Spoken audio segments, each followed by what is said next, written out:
ang tagal na binili ko yung commercial lot nila since 2012 pa. Hanggang ngayon, puro pangako, pangako, pangako sila. Alam mo nga, pag nagpatulfo ka sa Bitag, hindi ako basta tulfo. Si Ben Tulfo, si Bitag ako eh. Kayo dyan sa City Homes. Kinig kayo ah. Listen carefully. Listen good. Listen closely. Unahan nyo na. Kapag nang himasok na kami rito, hindi nyo magugustuhan.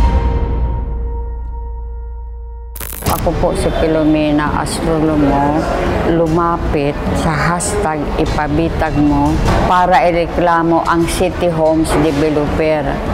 Dahil sa ang tagal na binili ko yung commercial lot nila since 2012 pa hanggang ngayon 2023 na, puro pangako lang ang kanilang i-release na title. Hanggang ngayon wala pang title na lumabas. Sa loob ng 11 years, inaantay ko yung titulo na ma-release nila dahil cash payment naman ako since 2012.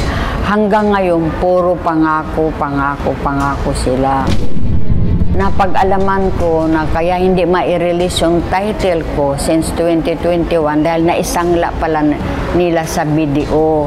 Ngayon, binabayback nila, hindi ako pumayag, hindi ako pumirma sa kasunduan na buyback dahil hindi naman sila tumupad sa pangako. Pumayag na nga ako na 500,000, 300 monthly. Wala naman silang natupad. Lumapit ako kay Sir Ben Tulfo para matulungan talaga ako sa problema ko. Sa sobra na ang tagal, pagod na ako sa kakaantay. March 2021, nakabili siya ng commercial lot sa City Homes sa may Tandansora, Quezon City. Ito bang bakanting lupa na to? Opo, sir. So, wala pang tinatayong building dyan? Wala pa. Yan po nakita. Pangatlong lote na niya ito na nabili mula sa City Homes. Ang unang dalawang lote, hawak niya na ang titulo. So itong pangatlo, wala pa. Pero yung dalawa, nakuha mo na. Good naman po. Okay. Matapos mabayaran ng kabuang 2.2 million pesos, ay hindi nabigay ng City Home ang titulo. 2016 nalaman, nakasanla daw sa bangko ang titulo, kaya hindi mabigay sa kanya. Sino may sabi sa iyo nito? Napag-alaman ko po. Napag-alaman mo. And 2020 nalaman niyang ibinenta ng City Homes ang kanyang lote sa ibang tao nang hindi niya alam.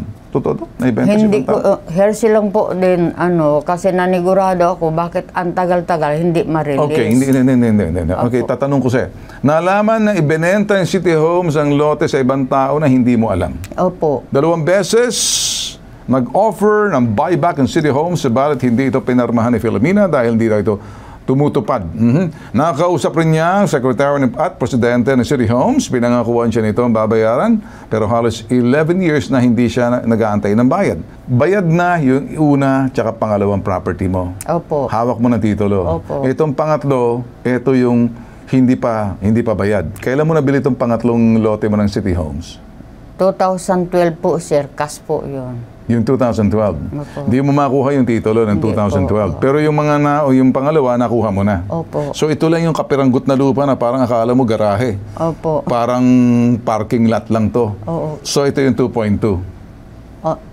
Opo, sir. 2.2. List na po yun. Yan. Opo. Kailan mo lang nalaman na nakasanla yung titulo nitong lupa na to na parang yung maliit na lupa na yan, yung bukana na yan, kailan mo lang nalaman? Itong lately lang? Opo, lately lang. So, kailan lately lang? Anong taon? Taong ito? Last year lang? Last year? 2020. 22? 2021. Okay. So, nag-offer sila sa i-buyback. Opo, sir. Bakit hindi mo tinanggap? Kasi sir, wala naman perang involved eh. Hindi naman ako pipirma din na wala silang cash na ibigay. Hindi, pag sinasabing bibigay ka naman, okay, sige. Kung mag-aantay ka ng cash, okay. Kung nag-aantay ka ng cash, baka matagalan. Pero pag nagkumuha ka ng check, pwede mo silang habulin. Pag cash kasi, malay mo, baka siningitan ng budol money, na peke ka pa ngayon, budol ka pa. Pero pag check kasi, manager's check. Tinuturuan muna kita para medyo hindi lahat ng bagay na kung gagustuhan mo, isa sa mga solusyon na gagawin natin talagang bibitagin natin. Importante sila ay mag-aalok sa'yo ng cheque na ibabayaran ka. So, dalawang klase yan. Yung hindi basta-basta cheque, manager's check na nanggaling sa kanila, kukuha sila sa bangko, ibibigay sa'yo, hindi po pwedeng tumalbog yun. Pag manager. Alright, pag manager's check. So, isa yon. Pero, yun ang gusto kong sabihin sa'yo sana, kung gugustuhin mo. Ngayon, hamunin mo sila kasi sinasabing buyback. Kaysa naman sakit sa ulo mo pa yan. At ako naman, gusto ko solusyon na rin. Ibalik sa'yo, mukhang wala ka naman lalagyan. Ano yan, lagyan mo lang ng bubong, garahe, patingin na wala yung lupa na yan. Lakihan nyo nga sandali. Lagyan mo lang ng bubong yan. Pwede nang parada ng mga 4 na tricycle dyan. Ano po, 3 kotse po yan kung ipaparada. Yan? Opo do. Isang expedition nga lang yan. Isang suburban, hindi magkakasya dyan. Kasi ano yun? Ha? Ano po yun eh? Pahaba. Pahaba siya, tapos... Yung mga 4 na tricycle. Mga ganun. Terminal. 4. Bawal naman tayo. Binibiro lang kita para medyo masaya. Okay? Kasi kung hindi... Anyway, subukan natin sa ganun. Okay? Kung sakaling gusto mo, sulatan natin, susulat na ang bitag na kumare, since you offer buyback, then might as well, sauli mo na sa kanila kasi baka magkakaproblema ka dyan. Total buyback, ibig sabihin, bakit mo pinagpipilitan yung isang bagay na naging tapat naman sila na binili daw ng BDO, umano, di paniwalaan mo, alangan ba naman sila nagsisinungaling, pagkatapos hamunin mo na lang, buyback, give me a manager's check. Wala na tayong usapan dyan. Pagkatapos, pasulat mo sa kanila, yung pangako nila, kung ano yung gusto nilang gawin, your terms kasi bayad na yan, okay? So ngayon, kung bakit ka kinakausap, isa sa mga solusyon na dapat natin gawin. Pero kami titistigo laban sa kanila. Mahirap kami lokohin eh. Alam mo nga, pag nagpatulfo ka sa bitag, hindi ako basta tulfo. Si Ben Tulfo, si bitag ako eh. May mabibitag. Dito, ayaw ko mambitag. Pero kung hindi nagsasabi, may abusado, bibitagin namin. Pero kung pareho naman gusto maayos, yun ang gusto namin mangyari. Alright? Siyempre, pumunta ka sa'yo, nagpatulfo ka eh. Iba ako. Hindi ako nakikipagkwentuhan. Solusyon, kinakailan sa uli sa iyo yung perang binayad mo. Napag-alaman ng bitag na madaming reklamo sa barangay Pasong Tamo, City Homes.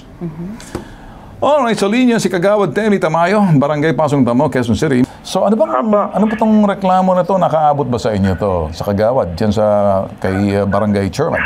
Tinawag nga po ngayon sa amin yan. At ngayon po pinatitingnan ko nga rin yung kung may mga formal tayo mga reklamo. Ngunit sa akin pakikipagtanong po kanina, may nakakausap po tayong staff ng barangay, dating staff. At noon daw pong sometime, mga siguro, medyo may katagalan na rin po, mga 10 taon o mahigit na. Meron nakapagsabi rin sa kanya na meron din nagreklamo tungkol nga rin dyan sa lugar na yan, tungkol din sa lote. Yan po. Yan po ang impormasyon na sa aking nakalap po as of this moment, sir.